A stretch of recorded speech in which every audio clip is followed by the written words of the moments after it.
They said the old house on Willow Street had been abandoned for years, but every night, if you passed by after midnight, a faint candlelight flickered in the upstairs window. No one knew who lit it or why.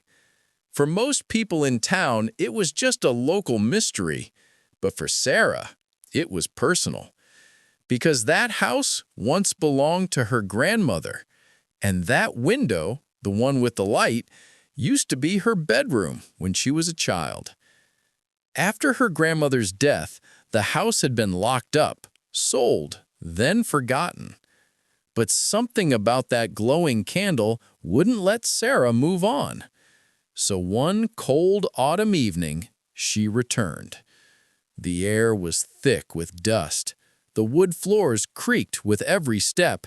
And yet, the moment she opened the front door, the faint smell of lavender tea, her grandmother's favorite, filled the air. It was as if the house had been waiting. Sarah climbed the staircase slowly, her flashlight trembling in her hand. When she reached the door to her old room, she froze. The door was slightly open, and from inside came that soft, steady glow of candlelight. On the old wooden table by the window sat a single candle, white wax, melted down to almost nothing, but still burning. Beside it, an old photograph of her grandmother holding her as a baby. The flame didn't flicker. It burned perfectly still, like it existed outside of time. Sarah sat down on the edge of the bed, feeling tears sting her eyes. She remembered the night she'd stayed in that room as a child, how her grandmother would light a candle whenever the power went out and tell her stories about angels watching over people who were lost. Every soul, her grandmother would whisper, is like a candle. Some go out too soon, but love, true love, is the flame that never dies. Sarah reached out and touched the candle. It was warm, but not hot. The wax was soft, though the candle hadn't shortened since she entered. It was impossible. Then she saw it, faintly carved into the base of the candleholder. For Sarah, so you never feel alone. Her breath caught. That handwriting, it was her grandmother's. The next few days blurred together. She brought a sleeping bag and stayed in the house, trying to understand. Each night at exactly 12:03, the candle would glow, not flicker, not fade, but glow brighter, filling the room with the faint scent of lavender. And every night she would dream. In those dreams, her grandmother sat by her side, humming softly, just like before. No words, just warmth, peace, and love. Weeks passed, and people in town began to notice Sarah was different, calmer, lighter. She told no one what she'd found. Some things she felt were too sacred to explain. But then, one winter morning, she came home to find that the candle had gone out.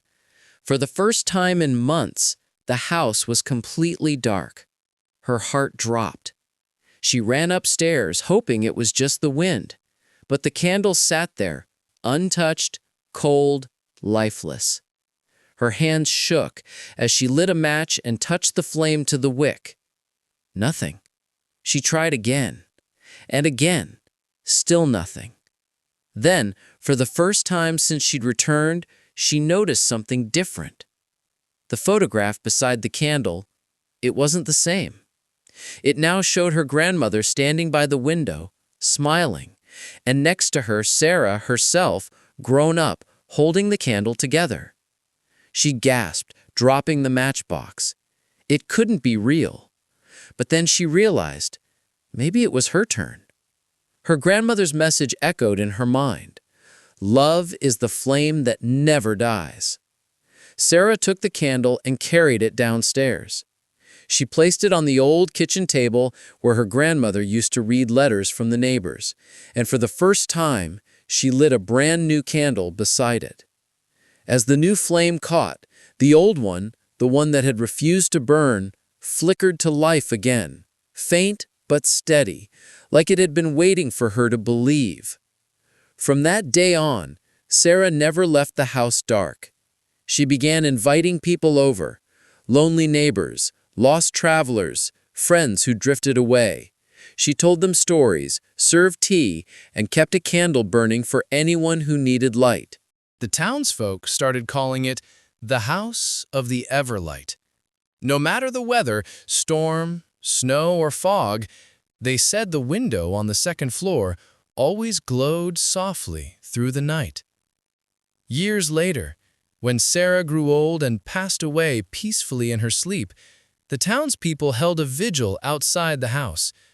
And even though no one went inside that night, the candles still burned. Soft, steady, eternal. The flame that never went out. If you enjoyed this story, don't forget to like, comment, and subscribe for more cinematic tales that touch the heart and linger in the mind.